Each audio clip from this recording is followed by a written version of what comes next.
Evolution is on us as individuals, but it's also the organization's responsibility. What in the heck is technical debt? And how is AI truly shaping the future of our organizations? We're going to dive into this and so much more on this episode of Bytes and Banter. Let's get into it, Thomas. That sounds good. Thanks for having me, Rocky.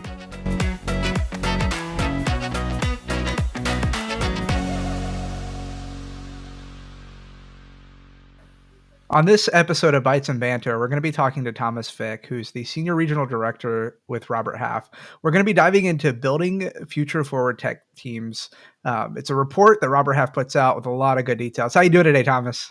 I'm doing good, Rocky. How are you? I'm excited to talk to you. I think, we talked a little bit before this, and I think there's a lot of good information for those in the tech world, right? For employees, employers, and I'm excited to talk about it. So let's kind of dive into it. So the resource really talks about skills gaps. It talks about things that are happening in the market.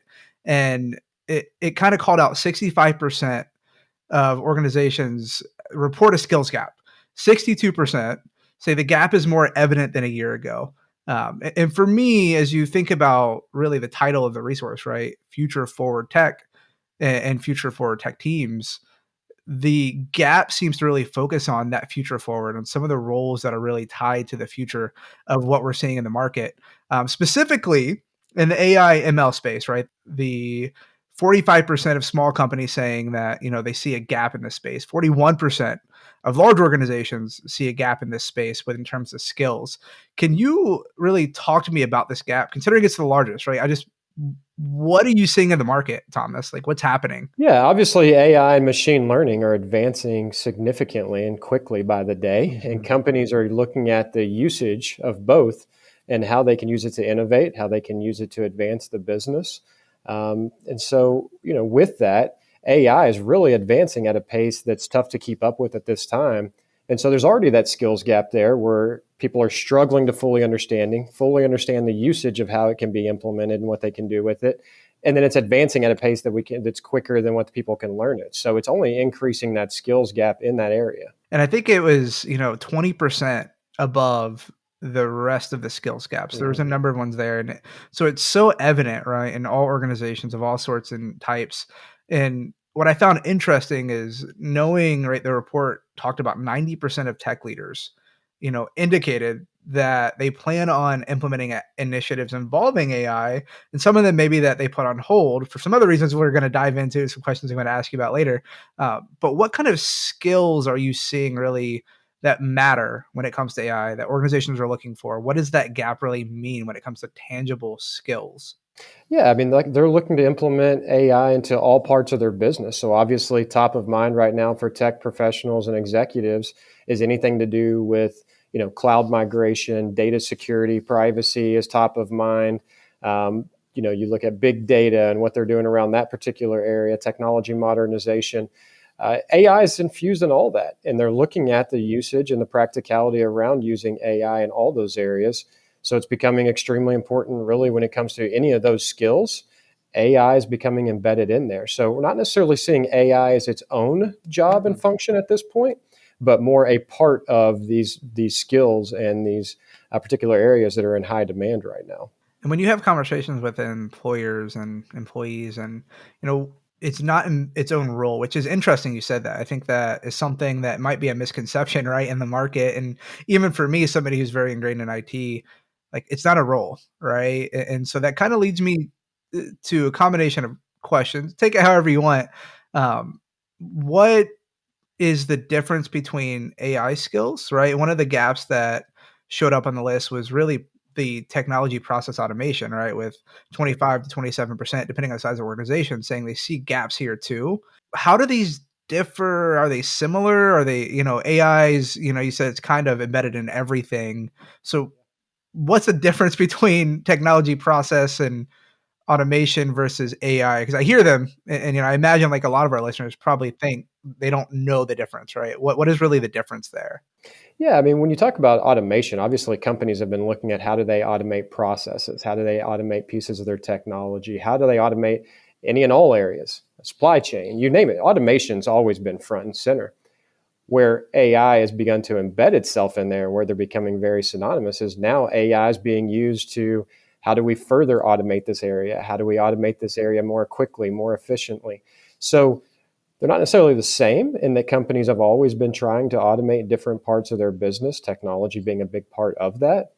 But now AI is becoming crucial with that. And especially as it's advancing by the day, it's becoming crucial. How are you utilizing AI to help you become more efficient with that automation, whether it's speeding it up, automating particular areas altogether, whatever it might be? Now, have you found, like, as you guys talk to employers and look at kind of the initiatives and projects they're working on, have you found a very clear line between generative AI and that prescriptive, like what we would call traditional AI, in terms of what they're looking for? Yeah, I think companies would love to have more experience in the generative AI space, but generative AI is still extremely new. And I think that's the hard thing to believe. I mean, it really showed up with force and it was like out of the blue, okay, here's generative AI. It's really been there for a while, but all of a sudden it really just splashed onto the scene. And then all the conversation started about, okay, what's the usage of generative AI? How do we embed it? What do we start to do with it? So you've always had AI there. We have for many, many years. Now you infuse generative AI and the advancements and how quickly it's coming. And it's really becoming more and more imperative that people start to wrap their arms around it, learn it the best they can. But a lot of that's learning on the fly right now because it is so new. Is it learning within your organization, right? And or is it kind of going out on your own and kind of diving in? And I think the report talked a little bit about this, but what are the kind of things, like, let's put my AI employee hat on, even though that's technically not a role right now, right? And maybe it is in the future. And I want to dive into AI, right? Maybe I'm in the mortgage industry, maybe I'm in, manufacturing or media. I don't know, right? Any industry. What are the things that I can do as an employee or as a potential employee who wants to grow and knows, like, I mean, I think the numbers say it, and correct me if I'm wrong, but AI and people who have AI skills are going to be valuable in the market for the foreseeable long-term future. Is that Yeah, fair? absolutely. I think that's fair. It's not going backwards. It's Right. definitely here to stay. So I want to future-proof myself. What are the Yeah. things that I can be digging into and learning? We can talk about organizations, but what are things I can be doing to really understand what skills I need? What are those skills? What are those different things that I can focus on developing for myself, whether it's tinkering or it's going online and using a training platform? Like, what are those things that will give me the skills to be able to kind of fit into that bubble of, hey, I'm working in AI? Yeah, obviously companies are starting to look at this right now and what they can do to upskill their employees. I know we'll talk more about that in a second when it comes to AI, but as an individual, you've got to realize a lot of organizations are not fully there yet and really have just begun to invest in this area. So you're really going to have to invest your own time into going out, doing your research into your particular area of technology or whatever area of technology you want to get into and learning what's out there from an AI perspective. And then using some of these sandbox environments and other environments where you can go actually play around and get some real world experience. We're beginning to see more and more third parties that are doing, hosting webinars or hosting different conferences on AI. The gist of it is you're going to have to invest in yourself and really put that time and research in and develop yourself in those particular areas. Because right now companies are playing catch up.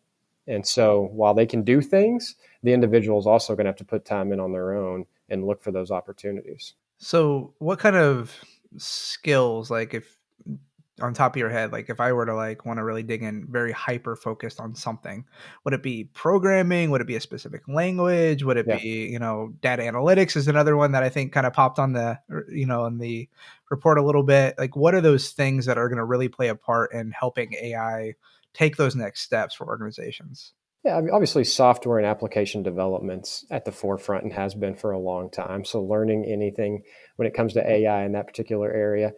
Security. I mean, security, if you look at our sister company, Protiviti, did some research.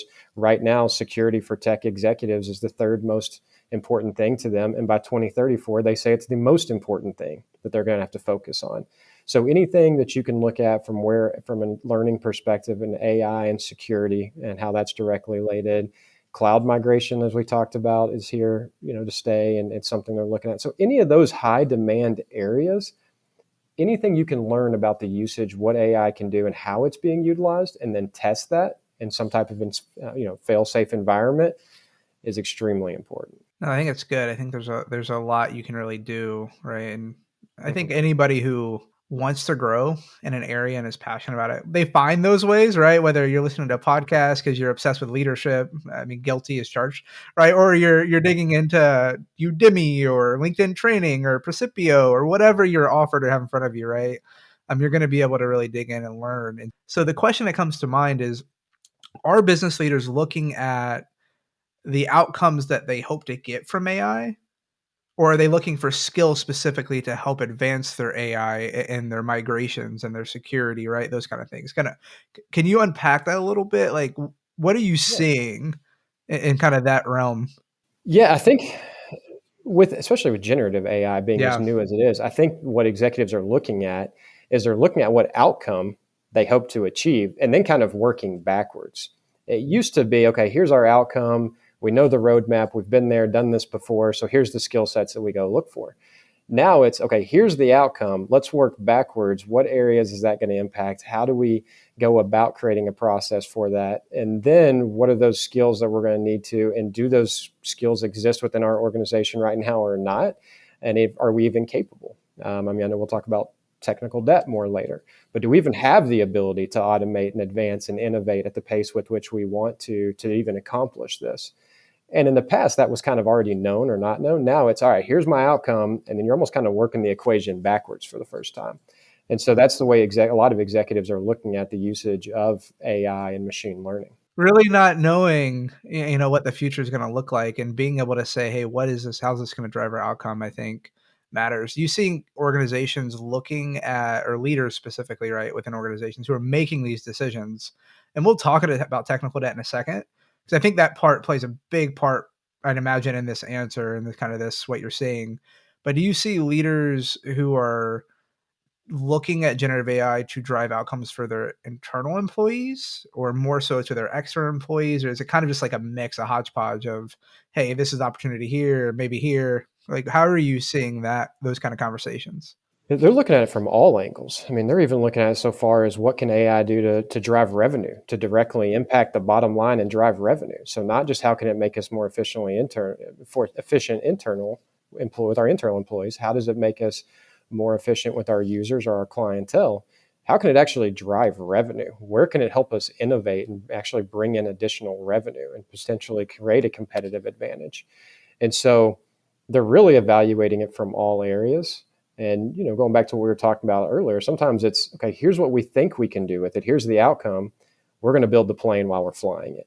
And this is what we're hoping to do. And can it be done? We'll figure it out along the way. And so they really look at it from all angles, all the way up to, can it directly create a competitive advantage and directly generate revenue and opportunities for us in the business itself. And when you talk about generating revenue, right? Leaders, that matters for every business. Revenue matters, right? Just like people matter. People are the most important asset of any organization, and people are ultimately what makes AI work, right? Yeah. The skills of the people who understand your business, understand your customers, and so I guess around those skills, and as they're looking at, hey, how do we impact our customer, drive revenue? How do we impact our internal employees? Are you seeing an increase in just organizations looking for temporary, contract workers who are going to really hyper focus in on AI for the organization? And kind of what does that role look like from what you're seeing in the market, specifically for like those contract type work, assuming that's growing? Because I think if I remember, the report did kind of show an indication that like, hey, this is definitely something that organizations are looking at bringing in. Yeah, that's absolutely a big part of it is embracing that scalable model. There's really three things that an organization, when we talk about building a future forward tech team, there's three things that they can do. One is hire, develop high potential tech professionals. Two is embrace that scalable model. And three, we'll get into more later, which is create a continuous cycle of learning and innovation. But embracing that scalable model right now, looking to a contingent workforce to upskill, to find particular skill sets that you may not have in-house to accomplish what you're looking to do through AI, machine learning, or anything else, automation, whatever it is. is something that we're seeing an increase in because they don't necessarily have that skill at this time, or they're looking to execute projects, and bringing in a contingent labor force allows them that ability to flex up, flex down on an as needed basis. So it's really that flexibility in addition to adding skill sets and knowledge into a team where they may not have it at this time. So it's increasing the usage of contract and contingent labor. So it's like bringing a stewardess on midair when you That's have exactly, yes. We're sticking with that plane analogy. That's yeah. exactly it. Yes. I love that. I love that. Let's rewind a little bit because I do think one of the things you mentioned is really critical to kind of the future of AI and the advancements AI.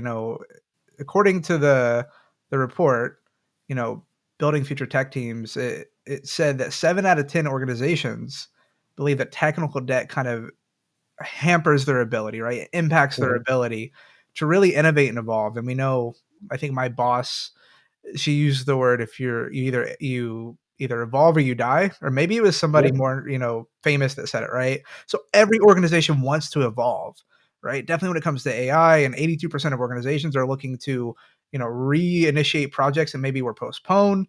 So it's a lot of stuff going on with AI and advancements and evolution. Number one, for those who don't know, can you kind of explain technical debt? What does that mean when you say technical debt? And how does that really coming into play when organizations are trying to evolve? Yeah.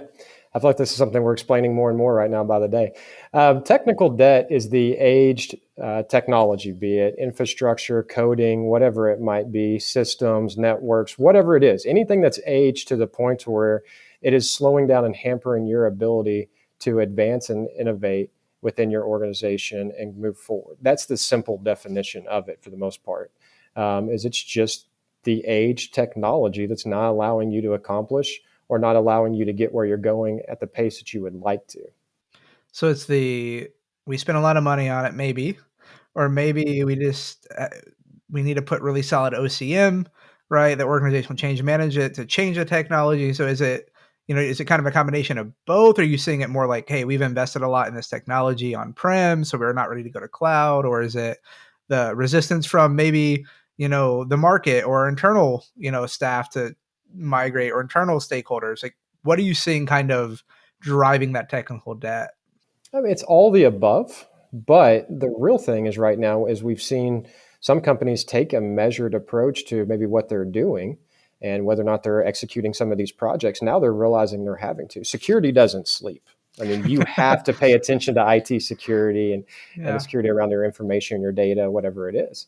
And so as they're looking at whether it's, they're looking to execute projects because they've tried to put them on hold, or they're looking at, like we talked about, how do we automate, use AI to create revenue, do other things in our business, this technical debt can hamper your ability to do that. And so sometimes it's legacy systems they just haven't wanted to invest in. Sometimes it's systems they've spent a lot of money with, so they're married to it. Sometimes that's the lack of upgrading systems that maybe you invested in. And so it's all the above, but it's happening more and more. And that's why 7 in 10 leaders said it's an issue, is because there is aged technology. And as now you're introducing AI and machine learning and companies want to innovate, they want to advance, but their technology is not allowing them to. And that's really an issue. And it's becoming more of an issue as generative AI and other things are introduced and as they're growing and advancing as quickly as they are. I hear you saying that people who have the ability and the skills within the organization, whether it's they're developing in house or they're finding contract work to kind of help, who can get out of that technical debt faster and enable evolution, are really going to potentially even have a market advantage, right? Even have an advantage on their growth and ability to scale, leveraging this new technology, which is interesting, to think about just that the hurdles it takes to do some of the things that people and organizations really want to do. And, it's all good things, but figuring out navigating that can be tricky. So let me ask you this, because all these, whether you've overcome that technical debt, you're still kind of working through as an organization, or you're part of an organization that has some of that, whether it's outdated technology invested and say don't want to switch it up right now. They're thinking ahead. They're migrating to the cloud for certain, all of this is moving, right? And they're introducing AI and ML to it. And I feel like that's constant, right? You're seeing AI and ML introduced to everything. When we talk through that, You said it just a few minutes ago, a few seconds ago. Security never sleeps. Um, I kind of get terrified thinking of the idea of being a CIO who has to navigate Yeah. that with security. So, what is this skills gap look like when it comes to security? What is the demand when it looks like when it comes to security? And what are the things that in HDI Liquid Chapters, we do events all across the country, right? And I'm sure you see a lot of new students and a lot of younger employees coming into the workforce. Security seems to be such an attractive and focus, right? For a lot of people coming into IT and technology jobs are looking at security. What is the market doing to bridge that gap of we have to make sure security is number one, even though we have all this change coming? Like, what are you seeing happen around security, specifically with all of this change?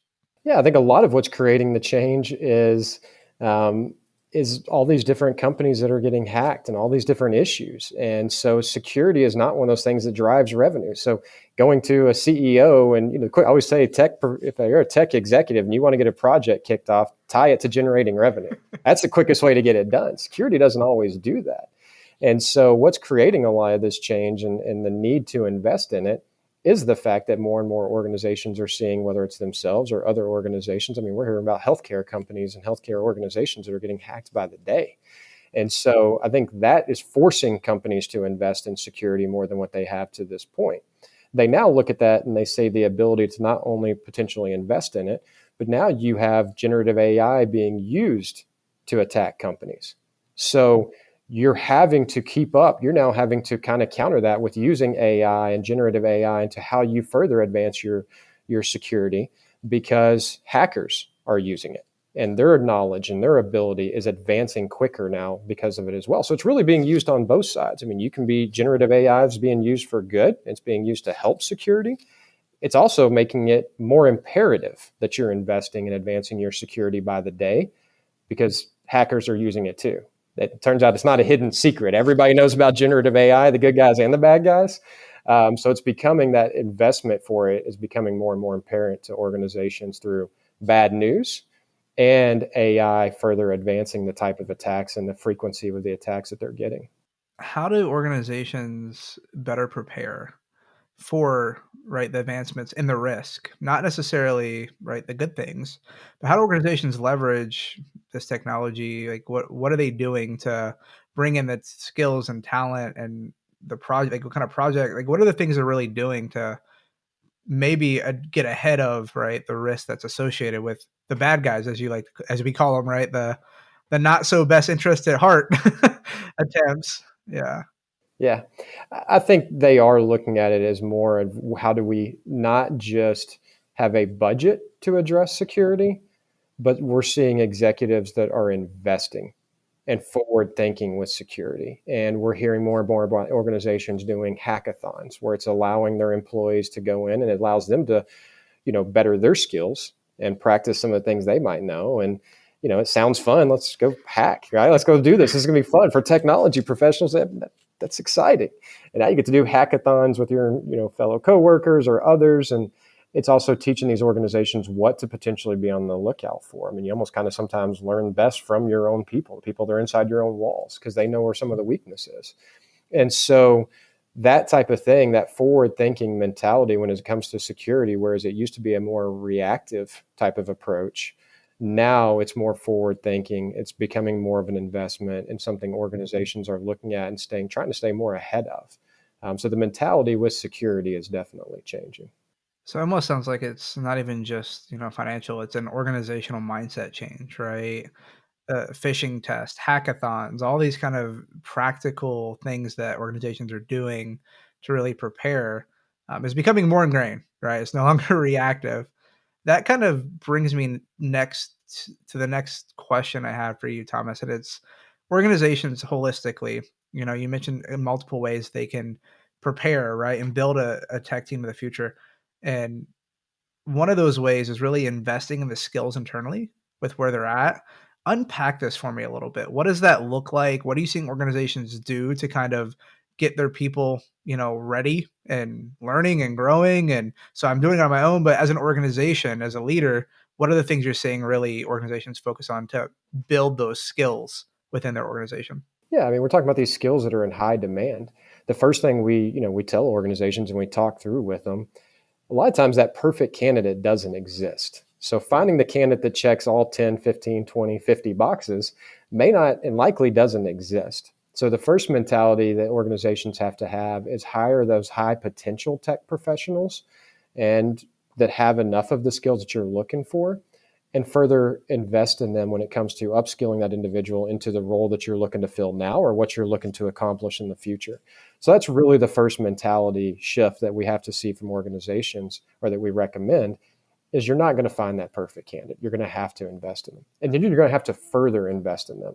So whether it's job sharing, whether it's outside third-party ongoing learning opportunities, hackathons, whatever it is, the need for the ongoing investment in innovation and learning and development of your internal employees is absolutely imperative. We talk about how fast AI and technology is advancing. People can only do so much on their own. I mean, you're asking them to work a full-time job, sometimes a lot more hours than a full-time job. Companies have to be willing to put forth, and the ones that we're seeing that are advancing the most in technology are investing in their employees when it comes to upskilling. Some of that being, free job share type of opportunities, mentor peer programs. Sometimes it's bringing in outside third parties, conferences, other ways, but they're looking at several different avenues to upskill their employees, help their learning, and further advance their knowledge, and not putting it all entirely on the employee. And I imagine for you, this really something matters in terms of, because candidates, right? You guys work with candidates and organizations and leaders.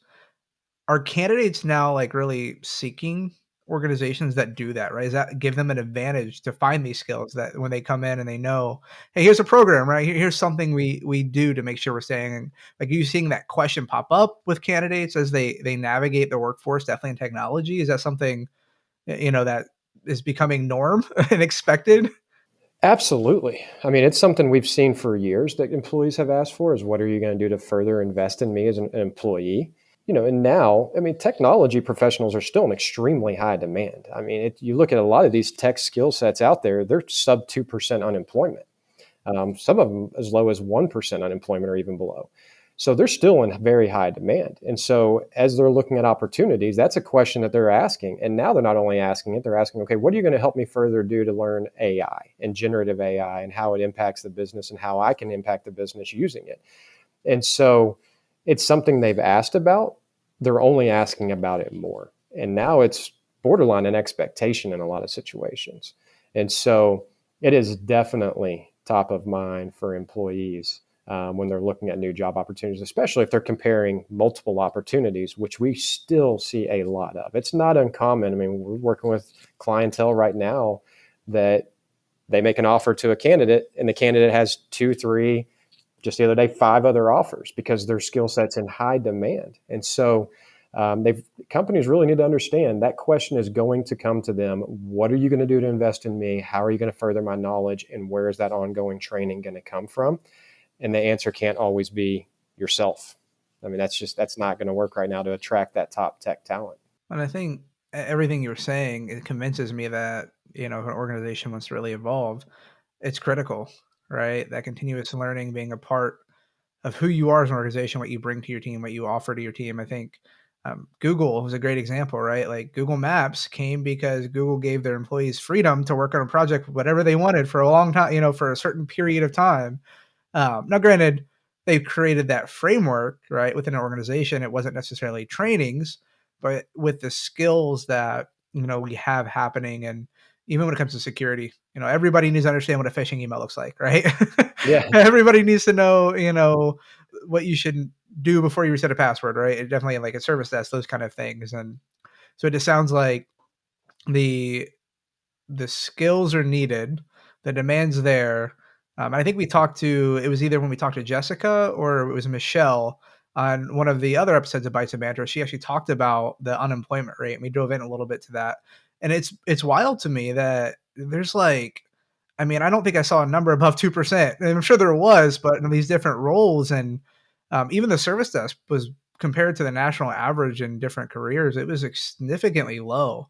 So I think it speaks to the demand you're talking about and the competitive nature, right, of organizations who need to do the right thing in terms of Yeah, their evolution absolutely. and getting talent and investing in those people. What stands out to you, when it comes to this space with, you know, just building out future tech teams? Like what are things maybe we didn't dive into, or things that you feel like are just really, really important to take away? Yeah, I think I think we've touched on it. I think, but what's really imperative is that I can't emphasize enough. There's got to be investments from both sides right now. Technology is advancing at a pace that we've never seen, and it's only going to continue to advance at a pace like we've never seen. It's not slowing down. I was at a conference not too long ago, and one of the guys highlighted whatever you think advancement looks like in technology now, it's going to be tenfold 2 years from now. And then it's going to be tenfold, a year and a half after that. It's only going to get faster. This is not going backwards. And so the key is both sides really need to understand. Individuals need to invest in themselves. Organizations need to also further understand. You just mentioned the unemployment market. This is still a very tight market when it comes to unemployment. And so you have to invest in your employees. And we talked about, hire, develop potential, and, technology professionals, embrace that scalable model. That third point that we made earlier around creating that continuous cycle of learning is absolutely crucial. And I know we talk about that a lot in the Future Forward ebook. It's absolutely crucial. I mean, companies have to realize you've got to invest in your employees. You have to invest in your technology. We talked about security. Security a lot of times was a necessary evil. Now it's an opportunity companies look at. They look at opportunities in security. It's more forward-thinking type of approach. And I think that just can't be driven home enough as companies think about technology now has to be more of an investment and is continuing to become more of the budget by the day than it's ever been before. And that's only speeding up. And the companies that embrace that are the companies that are seeing more innovation, change management, and are advancing further. The people that see that are the ones that are doing the same for themselves. So I think that's the big overarching message overall. No, that's good. I think the first thing I thought when you were talking, not the first thing, but thing that popped in mind is there's organizations that have QR codes that you can Yeah, reset your password. Talk about like yeah, security, like you go straight to QR code. You have to verify yourself through your your app, like, and so things that didn't exist a year ago, 2 years ago, are gonna just be growing and evolving faster and faster. And so I think anybody who is listening, if you're listening, you haven't looked, we'll link the resource in these, whether you're listening on YouTube or Spotify, Apple Podcasts. We'll make sure there's a link there, and point you to where to go to find these resources, because there's so much value in understanding kind of the skills and the different things happening in the tech space and what it looks like to build a future forward tech team. And I think there's even an article or two that are within those resources that really kind of dive into hash out some of this data, right? It's not just a bunch of numbers, but there's a lot of information and details tied to those numbers, which is really, really good to see. One thing, Thomas, I do want to ask you before we wrap up, before I say thank you, let you give any of your shout outs. I like to ask all my guests one send off question.